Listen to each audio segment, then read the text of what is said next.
Hi, I'm Celeste and welcome to Find Your Purple. I just walked back in from my worship walk, so I haven't started work or got the phone calls or anything yet, and I thought I would share something that came to mind as I was walking. This morning, I got up to do my worship walk, and it's a walk, a 45-minute walk, and it's around a pond near where I live.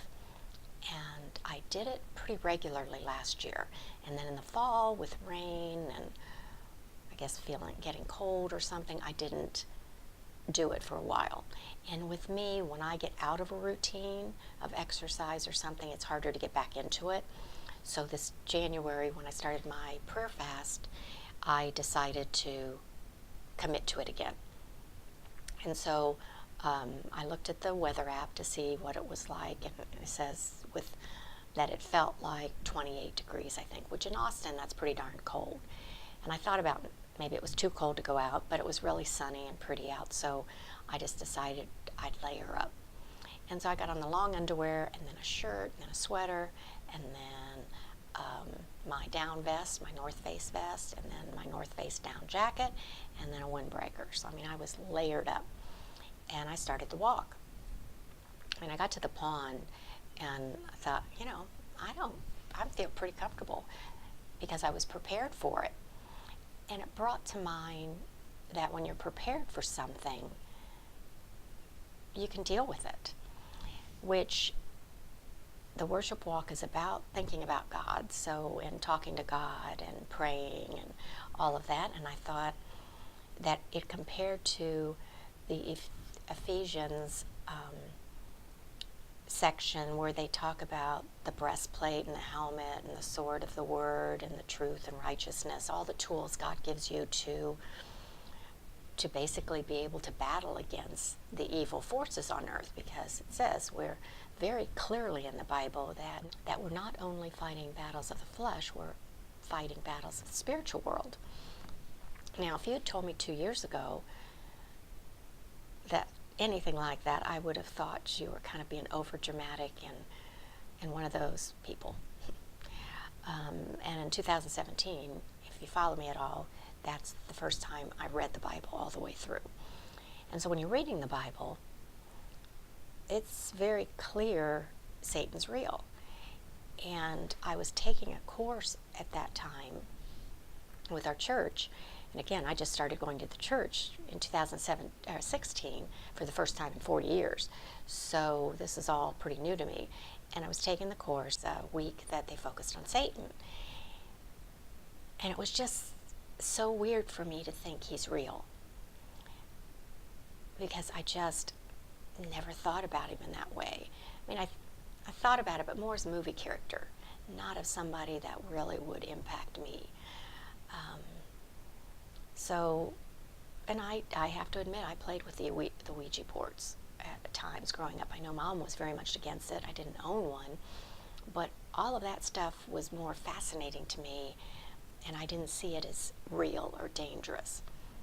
So I was really pretty naive about it. So someone recommended a book. It's a book series written in early 2000. Frank Peretti, I think is his name. Maybe The Presence of Darkness or The Present Danger. I think there was 3 in the series. And it's one of the first Christian fiction books. And it's about the battle. And it has the storyline is on our realm, but then it has what's happening in another realm over the people in the battle. There's a church that's embattled, I think, in that one. But it starts talking about Satan in a different way. I was thinking it more, you would know if you're fighting him, where that book brought up the spirit of gossip and the spirit of envy and the spirit of greed and all these little things that kind of permeate around us sometimes or get into our daily life are spirits and is part of that evil realm. And again, if you're not on this page, I totally get it, because 2 years ago I would have thought that's a bunch of hogwash. But when you, again, start reading the Bible and start taking some interest in it, and again, I don't study about Satan or anything like that. I don't put the focus on him. But I think not believing he's real and not protecting yourself against him is naive and dangerous. So I think, which kind of makes you wonder about all these movies that are so evil-based. And again, I was using the Ouija board, not realizing there's reality. And I was real big into the New Age aspect of psychics and mediums and runes and tarot cards and all of that, astrology. I mean, thousands and thousands of dollars worth over time. So, I mean, I did a lot of the New Age classes and spent money on that. And when you read the Bible, you're seeing that a lot of that's counterfeit gifts. So there are gifts in those realms, but that they're not the gifts coming from Jesus and God. So anyway, I just thought I would point out that just as we go out in cold weather and need to layer up and protect ourselves from the cold, we also need to do that with our faith. And one last thing with it, my fingers started getting cold because I only had one layer on my hands. I had gloves. They weren't that thick to begin with. And again, that ties to the faith.